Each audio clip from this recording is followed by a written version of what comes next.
And so in this bookstore, there's two books. That dude's book next to a book that's something like The Dark Side of the Mind. That's cinema, baby. Running a temporal pincer movement. What? Pincer movement. But not in space. In time. Myślę, było mestingen op. Ja, Seattle. Myślę. Running a temporal pincer movement. Mestingen op. Yeah? You like that new theme song, Ken? Bob. Bob? Okay, hey, look. It's Get the Pod the Ugly. You know that because you downloaded this. We're at season 17. We're covering this 4x4. We're covering hacks. We affectionately call directors who are for hire, for the most part. We all have our own definitions. We're going to go into that throughout the season. I'm tired of talking. This is Thomas. I am Ken, and I am also tired of Thomas talking. I'm Ryan, and I'm happy to take up all the extra room from Thomas not talking. Excellent. So if you would, Ryan, will you go through the things that this movie that we're covering this week, which is Mirage, has in common with the movie last week, which we covered last week, of course, Murder, My Sweet. Murder, My Sweet. So they're both black and white films. Both are book adaptations. Both have movies that open with the protagonist injured. Both have private investigators. Both have memory loss and hallucinations. Both have flashlights. Whoa. Yeah. Both have police stations and psychiatrists. Both open with the protagonist literally unable to see the love interest in the film. Wow. And both, depending on your view of Gregory Peck's David Stilwell character this week, they might both have saps. Well done. So Ryan, Great job. Remind us who this director is and why we're covering him. Yes. So as part of my section of the 4x4, we're covering 4 films from the director Edward Dmytryk. Dmytryk was active in Hollywood from the late 1920s through the 1960s. And he was born. Last week we learned he was born. He was born in 1908. That's correct. Yeah. Got to work in the Hollywood system as a studio lot message boy before moving into film editing and eventually directing and finally directing and movie production. Yeah, his first big hit was last week's. And when I say My Sweet, I do mean it, My Sweet, but I think it got confusing last week because the movie's not just called Murder; it's called Murder, My Sweet. Right, that's true. It just sounded like we were all like really into each other, and having a good, which we are. There was a little bit of a bromance last week. That's true. Yeah. But we're jumping ahead a little bit for this week's because Mirage is 1965. Yes, Mirage is one of his last films. He made a couple pretty bad B movies in the 70s, but this was kind of the end of his major Hollywood career. What's great about his life is it was just smooth sailing between those two films. Oh, yes, it was. Yes, so we talked about Dmytryk's biography up into making Murder, My Sweet last week. So picking up where we left off, after the success of Murder, My Sweet, he had more success. He was really on the ascent in Hollywood. And kind of the first pinnacle of his career was the 1947 film Crossfire, starring Robert Mitchum. That movie is about a Navy man killing another Navy man, and through you can say seaman, it's fine. Yes, it's about one naval seaman killing another. And Mitchum plays a seaman who's trying to get to the bottom of the murder mystery with the help of some local detectives. And the film, in the end, it was an anti-Semitic killing. So the film goes... Spoiler, this sounds good. It's pretty good. The anti-Semitic piece is notable because it was the first Hollywood film to really center that issue. And particularly coming a few years after World War II, America was sort of still in denial about the anti-Semitism in the country. and most Americans still had no idea what had happened with the Holocaust in Europe. So this film, putting a fine point on prejudice against Jews, was pretty remarkable. And that film came out in 1947. Dmytryk was nominated for Best Director. The movie also got Best Picture and Best Supporting Actor nominations. It was a huge hit, making about 5 times as much money as Murder, My Sweet made. So that's like, in today's money, that's like $100 million, $125 million, somewhere in there. So really big hit for a drama. And then shortly after that movie came out, Dmytryk was called in front of the House of Un-American Activities Commission in D.C., and he was asked to name names based on his time in the Communist Party in 1944 and 1945. So around the time that Murder, My Sweet came out, he started going to communist meetings. He refused to name names, fled to Britain and made a few films over there before returning to America. And when he returned to America in 1950, he was thrown in jail for 4.5 months. Whoa. And after that period, he decided to name names so he could get out of jail. Whoa.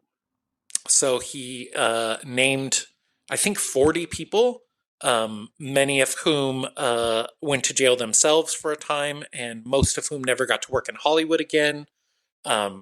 So he's part of the ongoing controversy around that period.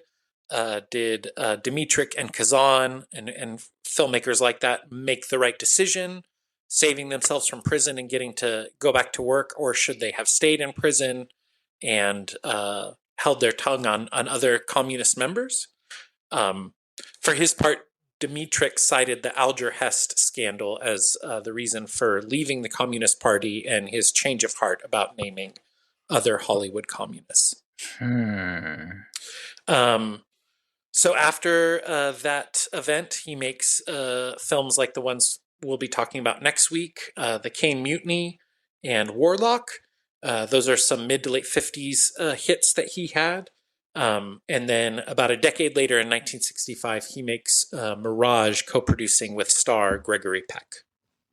Yeah, so 1965, we have covered a few films from that year, including A Few Dollars More and The Collector, which I think was one of your picks, right? Yeah. It's a whiler.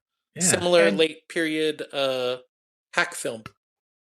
Neither of those really do much for me as far as like situating this, as much as Frankenheimer. This is the year between The Train and Seconds. Wow. And for me, that like, between those two films, of course, this film would come out. Right. Yeah, that's a great contextual context to put this film in, for sure. Yeah. So first watch, Ryan? This was my third watch of this film. After seeing, this was the second Dmytryk film I had watched, and I was so taken with it that I went and explored his career further before choosing him for the 4x4. And so, like last week's movie, after choosing him for the 4x4, I watched this again to make sure I wanted to pick it, and then I watched it this week to prepare for this episode. Cool. Wow. Yeah, it seems like it helps to have watched the film if you're going to be on the episode. Ken?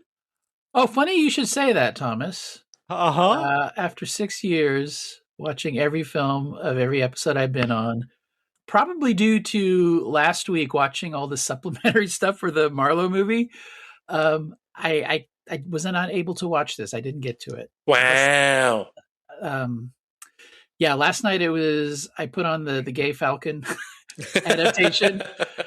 And then by the time that was over, I was like, shit, I don't have another movie in me. So I apologize. But this is great because I want to ask you guys questions about the plot.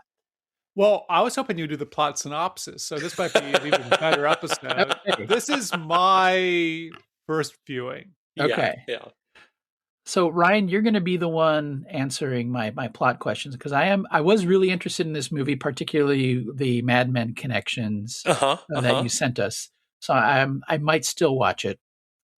Well, I got excited when this film started because I saw George Kennedy in the credits, and I've been watching all those airport and disaster movies. And then I saw, and for the first time, which is weird. I guess just because I'm younger than you, it doesn't really.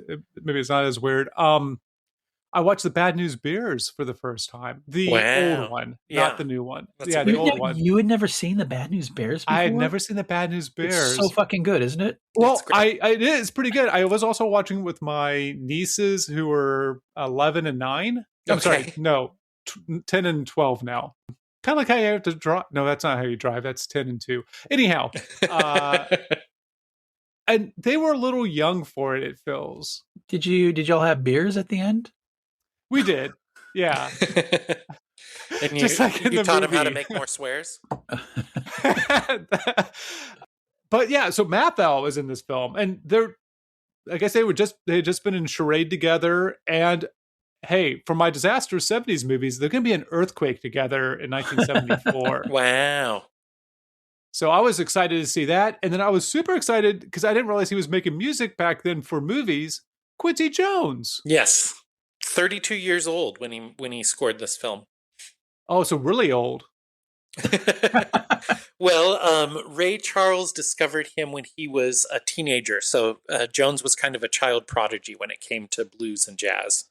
So by the time he was in his early 30s, he'd already had a very illustrious career. Yeah. Well, Jones peaked with the Sanford and Son theme song. Come on. Do do do do. Do, do, do, do, do, do, do. Anyway. Yeah, I really like his music for this movie. It's very interesting how it goes back and forth between sort of jaunty and more romantic. Okay, so who plays the female lead in this film? Diane Baker? Yes. Oh, as shit, Sheila. Man. Yeah. God, I missed out on this, didn't I? And Gregory Peck, we haven't mentioned, is the star of the film.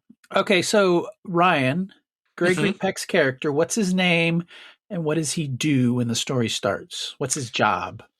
Well, his name is David Stillwell, and it's funny you should ask about his occupation because at the beginning of the film, he thinks he is a cost accountant, which is evidently a specialized and somewhat powerful role at a corporation. He could probably have explained taxes to Jack this episode. He certainly could have, or at least he would think that he could have.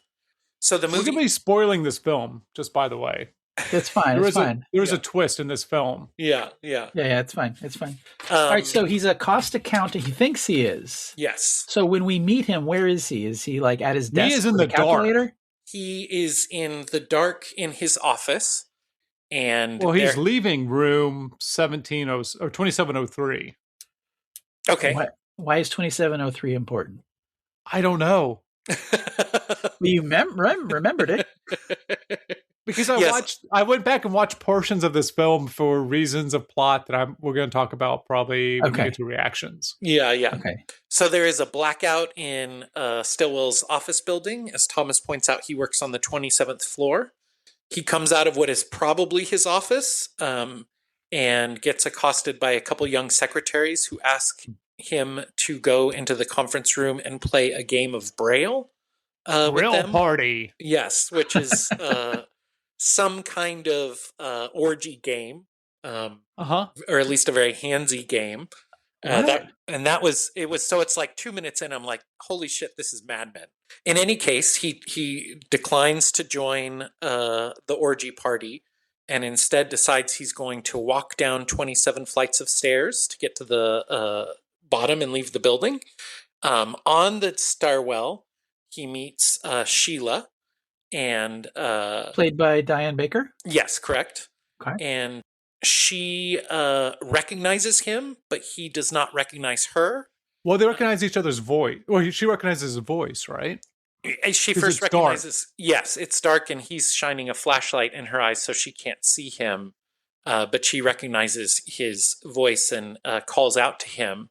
And then she sees a look of total confusion on his face, and they realize kind of jointly that she knows who Peck's David Stillwell is, but Stillwell does not know who Sheila is. Okay. They walk down to the lobby, and suddenly and kind of without warning, Sheila takes off and continues walking down into the sub-basement. Oh. Well, you know what, Ryan? I texted you before this on the group chat. I was like, are you ready to talk about this film? Because I have questions. Yes. Because she doesn't actually recognize him until he opens the door to the outside and light comes in. Oh. And she's like, oh, it is you. Okay. And he's like, I still don't know who you are. And she runs down what looks like 4 flights of stairs or something. Yes. And he doesn't recognize her, but she definitely says that she recognizes him, and he is the person from the voice from earlier. She's like, why were you lying to me? Yeah, that's true. And then there's a dead man on the street. Yes. Yes, so when Peck makes it out onto the street, he sees that someone has jumped to their death from the top of the building, and the cops and a crowd has gathered to, investigate and be looky-loos regarding this death. What Peck's character, David Stillwell, comes to realize over the course of the next hour or so is that he has what they call amnesia, but is more accurately a psychic break that he's had, where he does not remember the last 2 years of his life. And so he spends the rest of the movie partnering with Sheila and a detective played by a young Walter Matthau. Together, the three of them try and solve the mystery of who Stillwell is and why he can't remember. Can he just go back up into the 27th floor and play some game of Braille and ask? There's some questions. There's some questions in this film. Yes. So he does. He and Matthau do try and return to Stillwell's office later in the film, and they find that it is not there. Similarly, after having chased Sheila down to the sub-basement's 4th floor, later in the film, Peck tries to go and find the sub-basement again, and it turns out there is no sub-basement, and instead he finds George Kennedy in the boiler room, and they yell at each other a little bit, and then later it's revealed that Kennedy is an assassin chasing Stillwell. Wait, what? Why doesn't he just kill him when they're down there? Well, he doesn't have orders to kill him yet, so that's something that kind of it's a very convoluted movie. Okay. Yeah, no. These are great questions, Ken. So Diane Baker, or Sheila, and David, and Grumpy Old Man are trying to figure out the last 2 years of Stillwell's life. So do Baker and Stillwell go to the cops, and the cops are like, "Yeah, come here," and then they go like, "Oh, that's an interesting case. I'm going to help you with it." So, no, that's a great question. I'm going to answer a little bit of this. Yeah, to take some of the pressure off of you, Ryan. Okay. So Gregory Peck Stillwell goes to the cops. The cops are going to ask him for like his disposition. Is that what I want? Is that the word I want? Disposition is like your attitude. Deposition. Yeah. They want to take some information down for him, and before they will take his story of somebody trying to kill him, which we haven't gotten to yet, or we just kind of skipped over. Because there's somebody else after him other than George Kennedy. Yes. Who also works for the same person who's the major. That's correct. The police officer asks him, hey, we need some information, first name, last name, place of residence. And they start asking him questions. And because Peck has this amnesia, Peck's character has this amnesia, he gets frustrated. And is like, why do you need to know all this information? I'm trying to tell you a crime has been committed. Somebody's attacking me. And the officer's like, well, hey, we'll get to that. I just need this basic information first. And so in a tizzy, Stillwell takes off and leaves the police station because he doesn't want to because he's having that psychic dissonance. Because he can't remember. He's totally frustrated. Yeah. Yeah.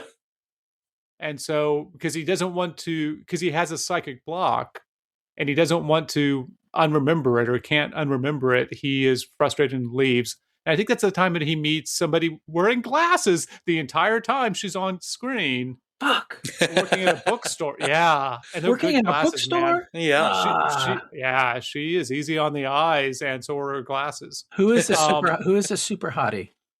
I don't. She's only got one scene. She's a bit player. Yeah. But the person who's jumped out the window is a person who is pretty famous. Like the governor and maybe even the president knows who he is. He is somebody who is advocating for peace on Yes, Earth. he leads a nonprofit foundation dedicated to the eradication of nuclear missiles and world peace. And so in this we're getting bookstore, there's two books. That dude's book next to a book that's something like The Dark Side of the Mind, or I can't remember what the exact title is. And he chooses The Dark Side of the Mind book whenever he goes in because he's looking for a psychiatrist to help him with his mind. And so he uses the person who wrote that book as he's able to get in immediately with him to see him. But he uses that's the linkage there to be able to go to this person who tells him that he probably doesn't have amnesia because amnesia is only for a few days. He wouldn't be missing 2 years of his life.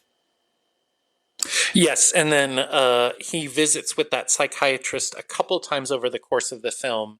And at first, the psychiatrist doesn't believe that he has this problem because nobody can have amnesia for that long. How does he get to a shrink?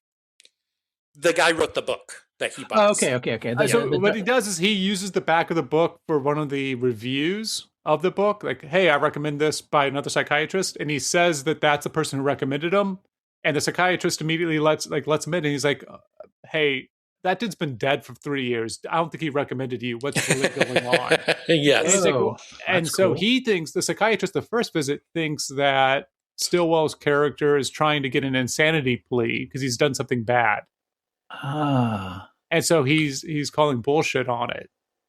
Okay, can we circle back to two different people trying to kill him, George Kennedy and this other guy? Yes. Do they are they connected? Are they from the same side trying to kill him, or are they on opposition side that have the same goal of killing him? They are on the same side. They both work for this shadowy figure, the Major, who we don't meet until the second to last scene of the movie.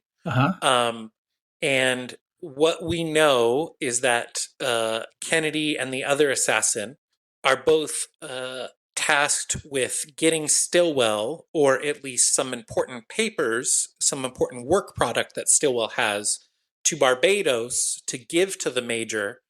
But Stillwell doesn't know why the Major needs this work product, and because of his psychic break, he doesn't even know what the work product is. So he's a cost accountant. Yeah. And he did some work somewhere that the Major needs. Is it to actualize a plan, or is it something that if it got out, the Major would be in trouble? What kind of MacGuffin is it? So here's the big spoiler at the end. Yeah. Okay. Peck realizes he's the Major. Realizes. I mean, that's what I was thinking. Okay. Or that the guy who's in charge of peace faked his own death, but that's not it either. And is the Major. He has actual amnesia. He's only blacked out the last 2 days. But because of that, his memories from 2 years ago, he's blocked out. That he was working briefly at a lab in the fourth sub-basement, and he figured out a way to neutralize radiation. Yeah. So that what that means is for the guy who's promoting the peace, and for the Major who I guess kind of owns that guy who is promoting peace, that we could drop a bomb on somebody, like nuclear war could happen without as much badness afterwards. Yeah, he's so he is trying to invent a way to make nuclear power reactors and radioactive materials safer for the public, and along the way discovers that he can completely neutralize the negative effects of fallout on the human body. So then a tension is created where the peace activist wants this to make nuclear radiation safer for these civil uses. And the Major wants to weaponize it. Right. The Major wants to be able to launch nukes and then inoculate Americans from the negative effects of fallout so that they could win a nuclear war. So circling back to the starting of the movie, there's a dead man who's the guy for peace at the bottom of the building. Yes. And Peck saying, I don't want to play a game of Braille. Yeah. It sounds kind of fun. The lights are all out and you're just like touching people. Yeah. It's not the worst. It depends who else is in the room, I suppose. But as long as they're all consenting. So who killed the peace guy, and how Oh, yeah. how was Peck there, and how did he what happened right before the story starts, I guess is my question. Right. I'm gonna say the 1960s killed him because for some reason on the 27th floor or the 23rd floor, wherever I said earlier, they have windows that open all the way up, and Yes. so dude accidentally falls out that window. What do you mean accidentally? So Well, the window's open, and he gets too close to it, and he falls out. Yes. So we come to find out, as Thomas said, this psychic break of Peck's has basically deleted his last 2 years of memory. We find out later that Peck was in California working at this nuclear lab for those 2 years, and then returned to New York because he had discovered this formula. He tells the World Peace guy, and the World Peace guy is like, "Oh, the Major's going to love this." And Peck is like, "No, then it will be used for war." And instead of giving the formula to the Major, he sets it on fire and is going to throw the flaming pieces of paper out the window. That leads the Peace guy to run and launch himself out the window trying to grab the papers. So he commits suicide on accident. Stillwell's not responsible, but the shock of the death, which we find out that Stillwell, Peck's character, had considered the Peace guy sort of a mentor. So he's accidentally helped kill his mentor, and the shock of that is what caused his psychic break. But it sounds like his mentor was in league with the Major the whole time. It was, and that's... It was a betrayal. It was a betrayal followed by the death. Yeah, okay. Exactly. And so what's some of the fun stuff about this movie, technically, is that we get these shots of the guy falling out the window before we get before we get this revelatory flashback. And so it's like an insert in a movie where you would have somebody picturing what happened. Right? Like this is how he kind of imagines it. And somebody else at the bar, maybe afterwards, is talking about dropping a watermelon to see what it looked like. Yeah, that's one of my favorite scenes. Yeah. Yeah. And so obviously Peck wasn't there for the watermelon falling.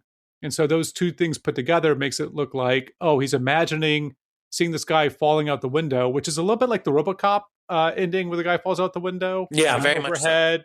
So. And it's like a screen in the background. And it's kind of hokey. Mm-hmm. It's and we can talk about some of the overlaps with Mad Men a little bit later too, but Ken, it's the exact same framing as the Don Draper character falling out the window in the Mad Men credits. Okay. Yeah. That's what I figured. Yeah. So George Kennedy and the other assassin, they're trying to get Peck because they still think he has the material he burnt? Or yes. They don't know the room. They weren't. Nobody else was in the room when Peace Guy fell to his death, so they think that he still has the formula. And one of the assassins tells Stillwell, like, "I don't care if I shoot you and take the formula, or if you come with me of your own free will and work with the Major. But one of these two things is happening." Okay. And I'd like to go to Barbados. Yes, everybody hears that the weather is lovely there. Yeah. Okay. Yeah. But what we've left out is there's two more people also working for the Major. Is it Walter Matthau and Diane Baker? Well, no, they're Matthau, but Sheila is. Oh. Yes, Sheila works for the Major, and I can't remember the name of the actor. Stillwell has a coworker who's very much the Roger Sterling of The Office. Well, he's the guy, the lead from Invasion of the Body Snatchers, the original one. Kevin McCarthy. Yes. So he is also working for the Major, and it's unclear if he is aiding and abetting Stillwell's amnesia for most of the movie, or if he doesn't know that Stillwell has amnesia and is just kind of playing along with it. So are they actively trying to get it from him, or are they creating a scenario where he gives it up, like a Shutter Island type of thing? It's spoiler to Shutter Island, by the way. McCarthy's character is trying to get Stillwell to give up the formula of his own free will, while Kennedy and the other assassin are willing to use force if necessary. And Baker's going to like fuck it out of him, or what is her part? Baker is torn because she suspects that the Major is actually an evil force in the world, but she is so under his thumb and part of this peace organization. She's kind of been brainwashed a little, so she wants to leave that organization, but she doesn't feel that she can on her own. So and she has a whole dialogue. Like her and Stilwell have a whole scene where they're looking at it's not a cougar in a cage. That'd be a little too on the nose. I guess they didn't have the word cougar back then, the same way that we do. A puma, like some type of large cat. A jaguar? A jaguar? It might be a jaguar. In a cage. And she's talking about how it knows every inch of that cage, but it's just waiting for its keeper to come feed it. Basically, she's saying like she's stuck in a cage and she's stuck with the Major. And this romantic relationship that her and Stilwell must have had 2 years prior is kind of the reason that she went to the Major afterwards. So that she's looking for Stilwell to potentially help her get out of this position that she's in. Right. She's feeling trapped. Now, but yes, a great question, Ken, which is part of maybe when we get to reactions or maybe now. Who knows that Stilwell has amnesia? If anyone other than Stilwell, is a great question. So it's not like a diagnosis where he doesn't wear a T-shirt saying "Don't ask me about the last 2 years." No, he is not a character from Memento. No, yeah. How do we, the viewers, know? Who does he tell? We don't at first. That's one of the and this might be tipping into reactions, but one of the really fascinating things about this movie, Ken, and maybe you guys have other examples. Memento's the only other movie that I've seen where you're put in the mind of the amnesiac. So most of the film is very confusing and kind of obscure because the main character doesn't know what the fuck is going on in his own life, and you don't know anything more than he does. So are people talking to him like he knows what they're talking about and he's like nodding, but somehow you, the viewer, know that he has no idea? Well, Sheila, many of the characters, Sheila, Walter Matthau's detective, the psychiatrist, they don't really believe. He has to prove to each of them that he has amnesia because for the first 2/3 of the movie, everybody's like, you must be crazy. This must be some kind of con. You must trying to be getting out of your romantic relationship. I think that kind of misinterpret. Like, I think that's true-ish, but I think that biases the listener who hasn't seen this, like Ken, to the wrong direction because you are in his perspective. It's not like he knows that he has amnesia. He actually does not know what's happened over the last 2 years, but he thinks that he does. That's correct. He thinks that he works as a cost accountant. And so he goes to where he thinks he does the cost accounting, which 2 years ago he did, but 2 years have passed. And so he still thinks that he is 2 years from 2 years ago. And he's starting to put together that something's off and that people are messing with him. It feels a little bit like the game at some level. Yeah. That's another good comparison, Thomas. That's good. Yeah, he goes to his office and the doorman that he was very good friends with that you see in the first scene of the movie. He has a funny name, but he never makes fun of it. Yeah, Turtle. His name's Joe Turtle, and everybody's always making jokes about the turtle part, but Gregory Peck does not. He sees this guy as a full person. So he goes back looking for this guy, and the guy doesn't work there anymore, and the new door person doesn't even know who Turtle is. And then he takes Mathau up to his old office, and there's no office there. There's a new temporary wall and a new office layout by whoever owns the 27th floor now. And so Peck is he goes to his favorite bar and orders his favorite drink, and the bartender doesn't remember who he is, much less what drink he ordered. So it's all this as Peck wanders around in confusion, and nobody seems to remember him or understand. Where story meets medium, which is really interesting, is that when we start this sounds dumb, right? But when we start a film, we don't know what a character knows. Right. We are at that moment, tabula rasa with them.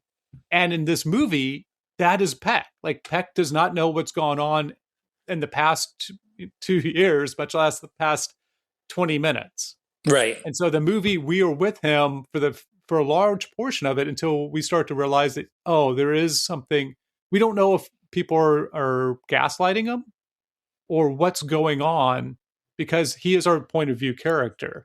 Right. But watching it, I watched portions of it again for now a second viewing. It's fascinating at times how good the Sheila role is written, so that there is a double there's misunderstanding on both of their sides, and there's a kind of this metaphorical language that's going on that you could see either one of them like thinking the other person is taking liberties with like how they feel or their language about not knowing the other person.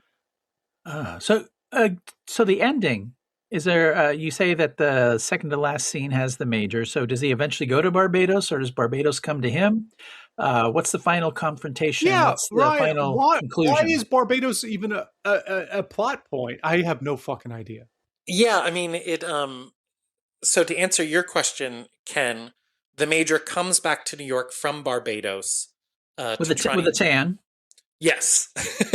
And he, at this point, knows that the formula has been destroyed and thinks that Gregory Peck Stillwell has the formula in his head.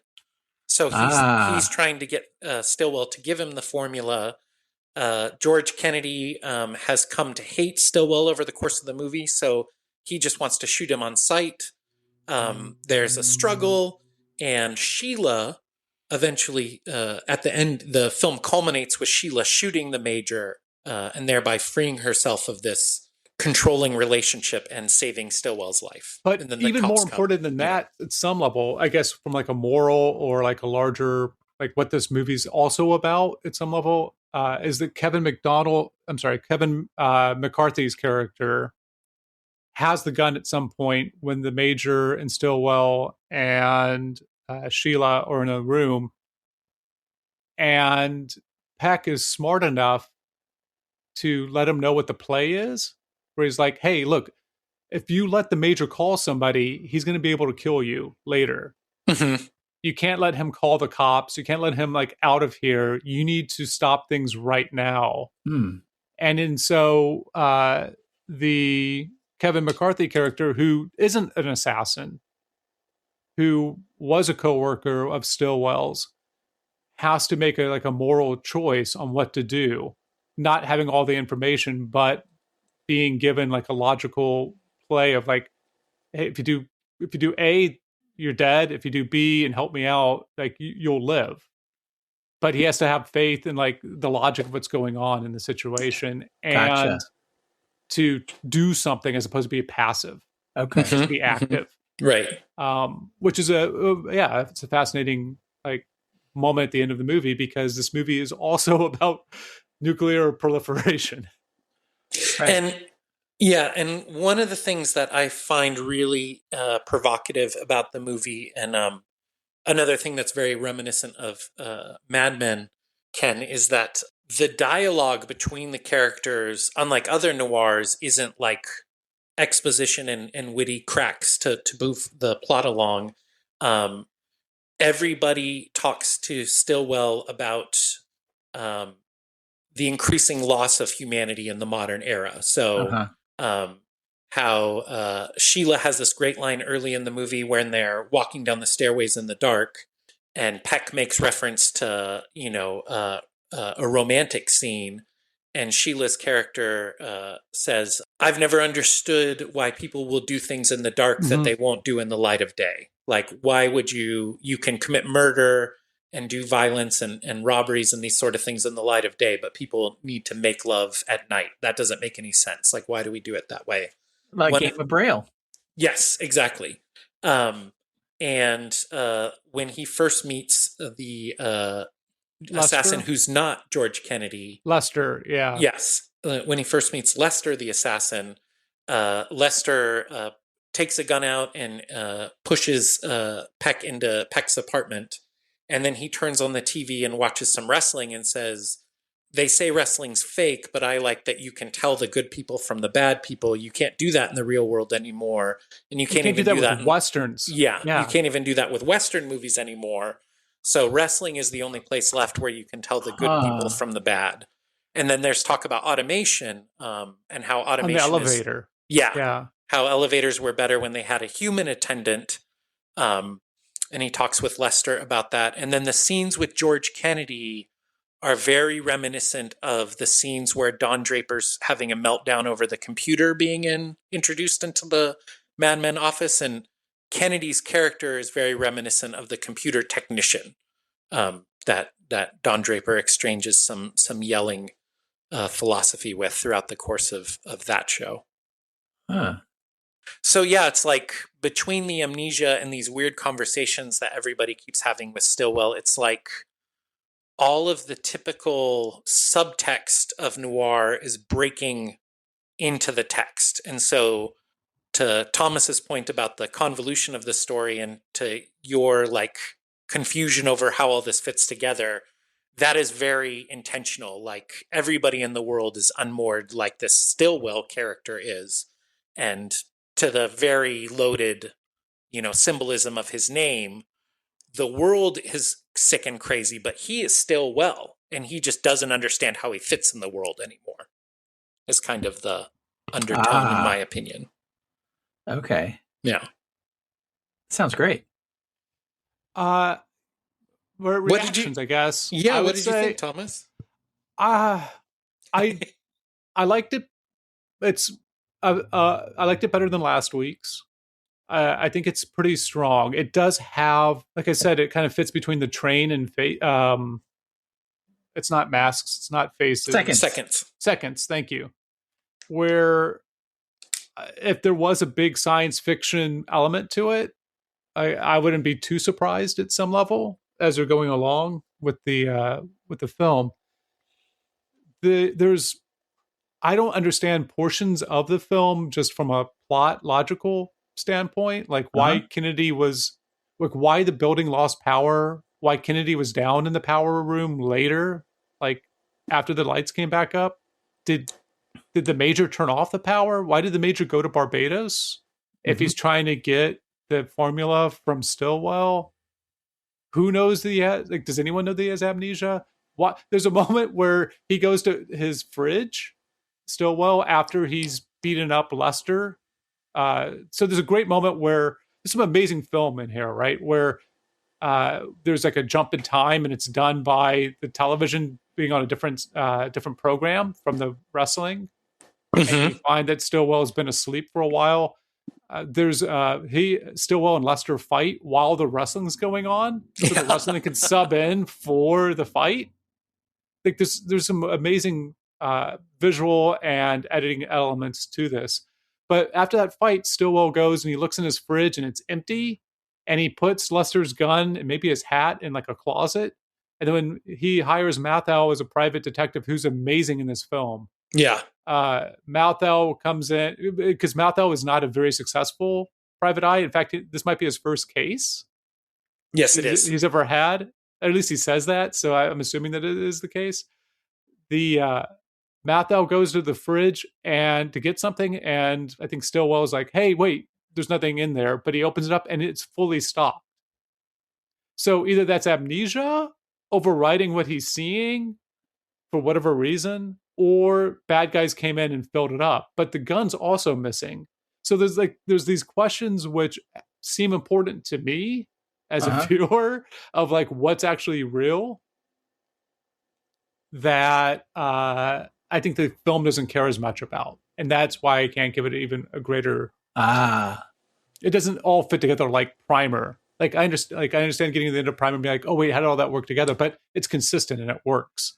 I don't feel like this film necessarily does that. Or I mean, that's kind of a subgenre where everybody pretends they don't know the protagonist or something has changed. Yeah, and they feel crazy. Isn't there a Jodie Foster movie where she's on a plane and her daughter disappears? Yeah, and everybody's like, "We don't know what the heck you are. You were here alone. Here's a picture. Here's a film." And yeah, there's always some scheme at the eventually, but this sounds like it goes to almost dreamlike or surreal. levels of it. Yeah, I think the narrative is so unstable that it's almost like proto-Lynchian. Or it's like, I watched this with Jenny because we're both huge Mad Men fans, and it's like the little moments in Mad Men where Betty shoots the neighbor's birds, but did she actually shoot the birds? Or, Don Draper's at the elevator and the elevator doors open, but there's no elevator box to get into, so he just peers down and sees the abyss of like this open elevator shaft. It's like the movie suggests all of these things, but then just leaves you to think about them. It doesn't have any interest in resolving a lot of this shit. Okay. There's a sense of largeness to the film, though, like the stakes at least, where it reminded me of Kiss Me Deadly, talk about another Weiler film, right? Right. Aldrich. Oh, that's Aldrich? Yeah. I'm sorry. No, Kiss Me Deadly, there's like, it's almost in conversation with this, what it felt like. Like there's, I'm trying to think of why that is exactly. Because there's like this mystery that you don't quite understand what the mystery is about. That is similar here. And this might be a better portrayal of it, even though having a nuclear bomb go off, spoiler, in a house at the end is if I remember that film correctly, is a pretty amazing way to end a film. Yeah. Yeah, it's almost like, so Dmytryk made, Murder My Sweet, which is maybe one of the first couple of noirs. And then this is maybe one of the last noirs. And it feels like this movie is looking back at the history of noir and sort of saying like, we had all these hard-boiled detectives and these femme fatales and all this, but here's what all these movies were really about, is like a loss of humanity after World War II and the increasing threats to our society and the depersonalization of everyone in America. Dehumanizing even. Yeah, exactly. It has a fairly weak chase scene towards the end, in my opinion. In a car or on foot? No, on foot through the park. Yeah. Central Park? Yeah. It turns out to be Battery Park. I found out only after reading the description this morning. But his office, it turns out, is near Battery Park. So there's a couple scenes in that park, including the chase. Psychiatrists? Because the psychiatrist reception is like, oh, you don't wait here, go wait in the park. Yeah.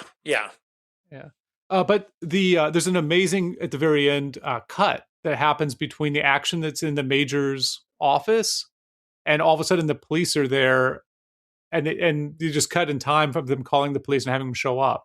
So it's, I can't really think of anything that's exactly comparable to it, but it's this time jump that happens almost like a match cut.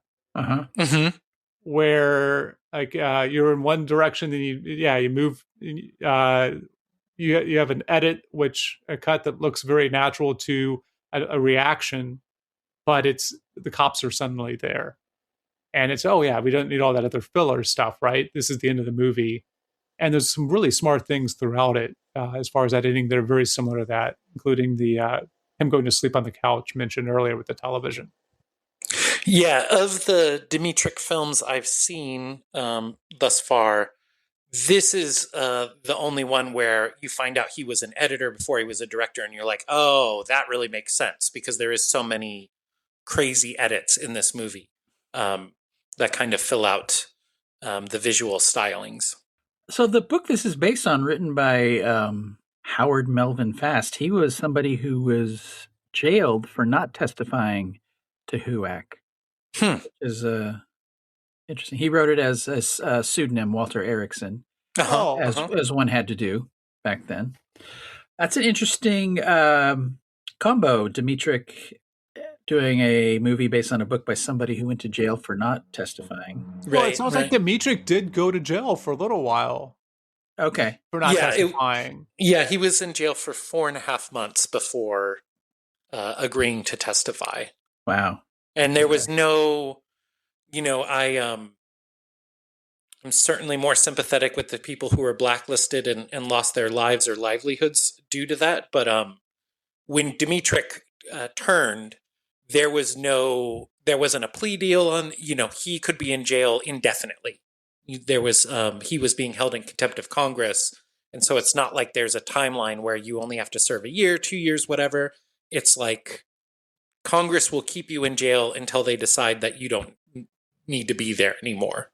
I was in husband jail for a while for contempt of Congress. And you similarly turned over and showed your belly to Lee so that you could get out. Is that right? Yeah. I just named one name, though, over and over again. Roscoe. No, it was Ryan. Oh, Ryan. Jesus. No, Jesus. Jesus. They're all in jail now. That's why Ryan's so tinny. He's talking to us from jail. Oh, yeah, that's true. An interesting side note about this movie is that it was written by the screenwriter for Charade, which had been a huge hit a couple years before. And Gregory Peck loved the Mirage script so much that after buying it and agreeing to produce it, he bought the writer a Rolls Royce as a thank you for writing him such a brilliant part in his mind. It was a used one. It had a bunch of dog fur in the back seat, but it's still a Rolls Royce. Pretty nice. Yeah, yeah. God, man, all Spielberg did was buy fucking Mazda Miatas for the cast of Always. And Is you that got right? Gregory Peck. Yeah, Gregory. Listen back to that episode. Then you got Gregory Peck buying a fucking Rolls Royce to a screenwriter. Yeah. Crazy. Might be the nicest anyone in Hollywood's ever treated a screenwriter. Right? Yeah. Well, I have actually really enjoyed this episode, you all. It was fun not watching the movie and then getting a picture of it from you. You guys, thank you for answering all my questions. Yeah, you're welcome. Yeah, it was very educational. I do think it's certainly a curio. So I wouldn't say that it's, a masterpiece or anything that everybody has to see, but I think it's well worth your time if you like noirs or just like weird. Or Mad Men, it sounds like. Yeah, there are so many shots and scenes that are reminiscent of Mad Men. I just felt like I saw this movie and I didn't know if there was a relationship between the two, but it immediately from the first scene felt like, holy shit, this is like a Mad Men scene. So it was kind of thrilling to find out that it was a huge inspiration for that show. Yeah.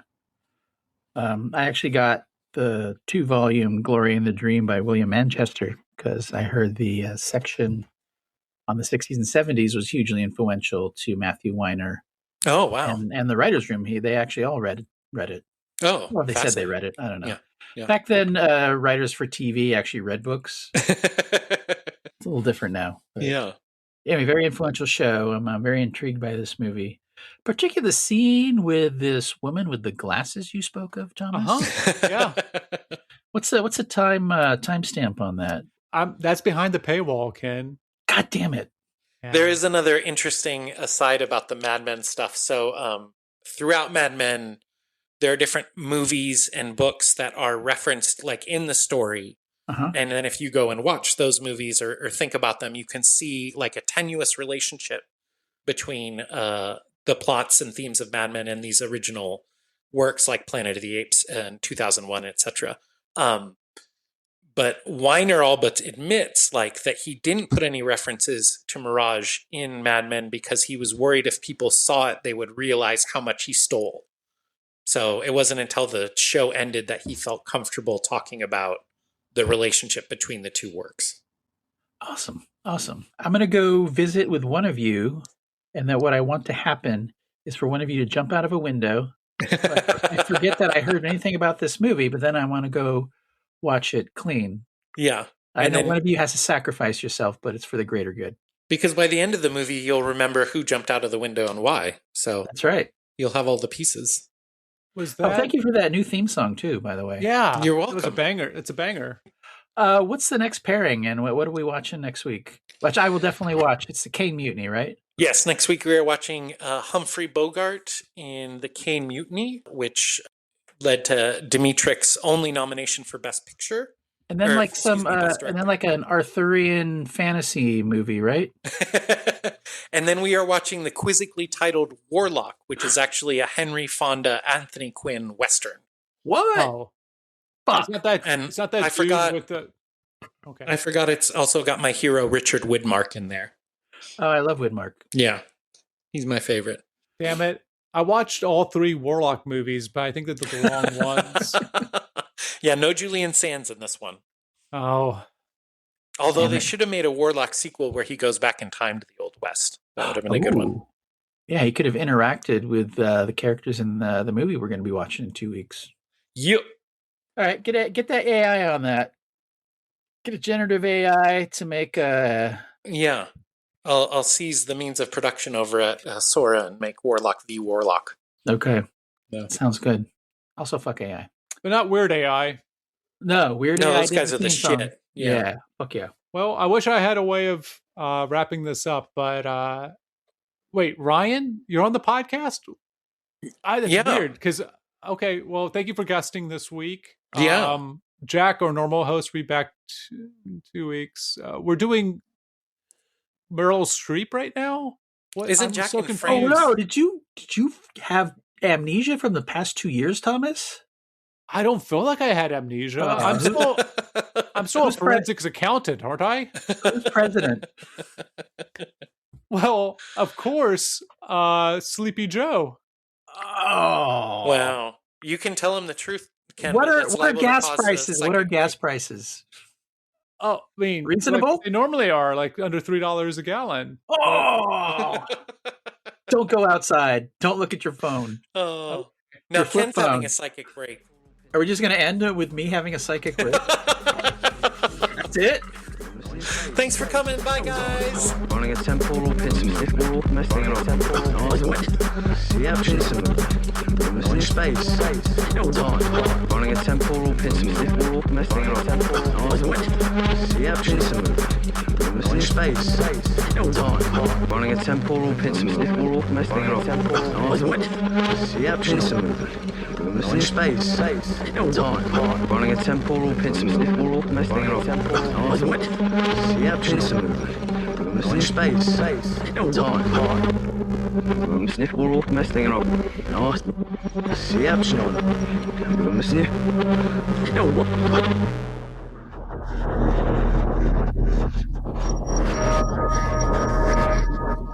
For the greater good. For the greater good. Well, the window's open and he gets too close to it and he falls out. Spoiler to Shutter Island, by the way. Shaggy Wow. For the greater good. For the greater good. For the greater good. For the greater good. For the greater good. For the greater good.